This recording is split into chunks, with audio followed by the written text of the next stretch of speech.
What's good, y'all? We back with another video, man. Today we got why everyone was terrified of Suge Knight. You know what I'm saying? Suge Knight, you know what I'm saying? Everybody knows Suge Knight is. But I'm trying to see why everybody was scared on. I'm finna see what the video talking about. Yeah, man. Shit talking about, bro. They was not scared of Suge Knight. They was terrified. Yeah, you look at Fat Joe. It's a thing to be scared of someone. Being terrified is on another level. Suge Knight came in and those who know him started running in different directions. No words, no actions, just reputation. Here's why everyone was terrified of Suge Knight. Alright, let me, man, Suge Knight, shit. Before we start the video, make sure you hit the like button and subscribe to this channel. Done? Let's get into it. Before now, Suge Knight was the king of the West Coast. Must have heard about a person who ran the streets or someone who dominated his field. Well, Suge ran the studio and the street simultaneously, but one was at the detriment of the other. You see, Suge had a number of friends that ranged from famous rap stars to gang lords, and because of that, he was really powerful at the time. If you still have no clue why Suge terrified everyone, then I help you. That's only because he has a long list of a criminal history. You might have known that he's currently locked up for something he did back in 2015. But before we get to that, let's go back to 1987 when his criminal record started. In October 1987, Knight revealed how crazy he is when he assaulted his girlfriend and chopped off her ponytail on the street. Oh, I thought he was finna say something else. I'm like, man, what Halloween, Knight was arrested for allegedly stealing a vehicle while carrying a concealed weapon. He was also charged with attempted murder because he was not only alleged of stealing a vehicle, but was also alleged of firing at the driver 3 times during the auto theft. Dang, he pled guilty to a misdemeanor charge and was placed on probation for 2 years. You need to know that Suge was once a football player who played for the Los Angeles Rams. After playing only 2 games with the LA Rams, Suge made his first attempt into the music industry. He started by being a concert promoter and a bodyguard to stars like Bobby Brown. But you know, Suge isn't someone who would be okay staying behind someone. So in 1989, he started his own music production company, co-founded by Dr. Dre. That was a great move, right? But Suge soon picked up battery charges. In October 1990, Robert Van Ween. Did you check the alert? On it. Oh my god, bro. Why do nobody's going to Purdue University, bro? Nobody's doing that. Also known as Vanilla Ice, had just found fame after he released his song Ice Baby that topped the charts. That was a huge one for him, but there was a problem. The only problem was that the song allegedly included material written by Mario Johnson, Suge's client. Suge wanted to have a share of the success, so he tried to persuade Van Winkle on different occasions to sign over royalties. No matter how much he tried, Van didn't seem to be interested in the deal, so Suge tried to use another means. Everybody else and my whole entourage up.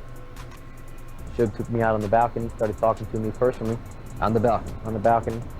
High above. Like 15 nigga finna kill your ass. In 1992, he's like, bro, sign this deal, your ass going over the balcony. 2 rappers at a Hollywood recording studio. In 1995, Suge pleaded guilty to a felony for armed robbery and assault with a firearm. Tupac Shakur was in prison in 1995, serving 4.5 years around the time of his signing. It was Suge who paid his bail, which was about $1 million, bringing him out from behind bars during the time his conviction was being appealed. Tupac was signed to Suge in exchange for his release. Fortunately for both of them, Tupac made it big by the following year, after he released his All Eyes on Me. And now, by what I mean by make it big, I meant on death row. We all know Tupac was already trending before that. But unfortunately, that wouldn't last long. In September, Suge and Tupac and their entourage attacked Orlando Anderson. Shortly after they left the Mike Tyson boxing match, the group returned to the lobby of their hotel. They say Orlando Anderson, the one that came back. That incident would later make Anderson a suspect as Tupac and Knight were attacked a few hours later. The vehicle that contained Tupac and Knight was riddled with bullets in a drive-by shooting. That incident took Tupac Shakur's life 5 days later. It was really crazy though. Knight was grazed by bullets while driving the car when Tupac was fatally shot. Boy says Tupac still alive though, but hey, that incident. I don't got nothing to do with me. Tupac had a big rivalry back then, the Notorious Big, that whole East Coast, West Coast thing. You know what I'm saying? You know, when someone gets shot and he has a rival, the rival might become a suspect. But due to the incident that happened involving Orlando Anderson, Anderson was suspected. Not long after Tupac Shakur died, his rival Big also suffered a similar fate in a drive-by shooting in Los Angeles. It probably was like a retaliation shit, but I don't know, Suge bro. Knight was arrested for violating the terms of his parole and was sentenced to 9 years in prison. Even though Suge was in jail at the time Biggie was killed, he still came under the suspicion for his murder. but according to Snoop Dogg, who was his former artist, Suge was involved in both murders. Russell Poole, an ex-detective, also said Suge has something to do with both murders. How so? He claimed Suge ordered the killing of Tupac because Tupac wanted to leave his label, but Suge would rather see him dead than see him signed to another label, and that he also ordered the killing of B.I.G. to divert attention from himself. In 2001, he was released after serving 5 years in prison. I heard about that. He was not allowed to make contact with his former partner, Dr. Dre. In December 2002, Nat was arrested again, this time for violation of his probation after moving to Malibu without notifying his parole officer. As if that wasn't enough, he was also found to be consorting with no gang members. He was behind bars for 61 days and got released after that. But you see, there's something about Suge. He simply doesn't know how to follow rules. He just does his thing, the way he wants, not thinking or afraid of consequences. In June 2003, Suge allegedly punched the parking lot valet outside of Los Angeles nightclub. He was bro, this nigga is on some other He wanted to take his lead. Nigga literally playing GTA in real life, bro. Like literally nigga playing GTA in real life, bro. And for that, he got arrested and served 10 months in jail for that offense. In 2005, Nat was stopped for an illegal U-turn, and after his vehicle was searched, police found marijuana in his vehicle. He was found to have violated his parole. He was then jailed for a week and then placed under house arrest for 2 months. God dang, by 2006, Suge Knight had no choice but to file for bankruptcy, and that's because he's been going in and out of jail, and it's almost impossible to successfully run his music business behind bars, and also because those that were associated with him were leaving the company, one after the other. On April 4th, Suge declared himself in Death Row Records bankrupt and claimed debts of more than $100 million. In 2008, Suge was involved in another altercation, but this time he wasn't knocking anyone out, but he got knocked out himself. He was knocked out cold for 3 minutes by the world-famous knockout guy, but because of who Suge is, he doesn't cooperate with the police, so he kept quiet about it. In 2009, Suge got into a fight again and sustained face injuries during an altercation at the W Scottsdale Hotel during NBA All-Star Weekend. In 2012, Suge Knight was arrested for marijuana possession and driving with a suspended license. Police found multiple outstanding warrants for previous violations.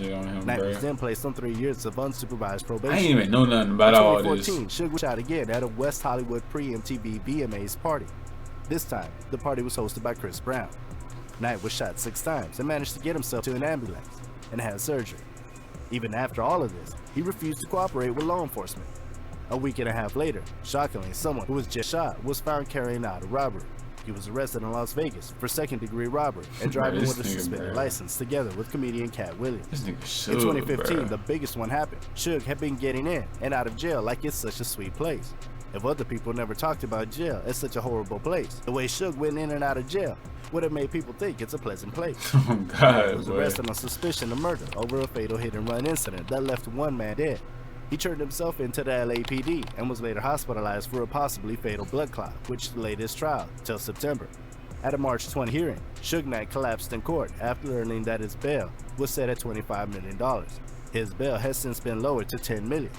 While awaiting his murder trial, Knight fired his lawyer because he suspected a leak from his legal team to the prosecutor. Damn. When September arrived, Knight pleaded no contest to voluntary manslaughter. The judge sentenced Knight to 28 years in prison, 22 years for running over the victim, and 6 years because it was Knight's 3rd strike under California's 3 strikes law. By December 2018, Knight is incarcerated at R.J. Donovan Correctional Facility in San Diego and will not be eligible for parole until October 2034. God damn. Having heard about Suge's criminal history, you can agree that a person would... Bro, what? 2034? Bro, Suge, bro, I ain't gonna lie, bro.